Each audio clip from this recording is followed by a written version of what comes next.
జగన్ సోదరి PCC chief Sharmila ఒకవైపున మొన్ననే అటు సోనియా రాహుల్ ప్రియాంకలు కలిసి రావడం, ఆ తర్వాత వచ్చిన తర్వాతన తను ఒక ప్రకటన చేయడం, పార్టీ బలోపేతమైంది, ఇంకా బలోపేతం కావాలి, మా ఓట్లు అవతలకి వెళ్ళి మేము 6% దాకా గెలుచుకోగలం అనుకున్నాం అంటూ చెప్పడం, అదంతా ఒక ఎత్తు అయితే తర్వాతన టోటల్గా పిసిసి కమిటీలన్నింటినీ రద్దు చేస్తున్నట్టు పునర్వ్యవస్థీకరణ కోసం ప్రకటించారు.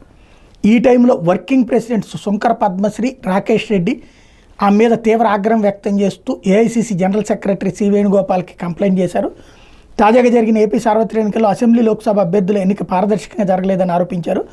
షర్మిలారెడ్డి అనుచరగణం అభ్యర్థుల ఎంపికలో క్విడ్ ప్రోకో మాదిరిగా వ్యవహరించారు. వీళ్ళ పోకడల కారణంగా కాంగ్రెస్ పార్టీ మీద ఎన్నికల్లో తీవ్ర ప్రభావం పడింది.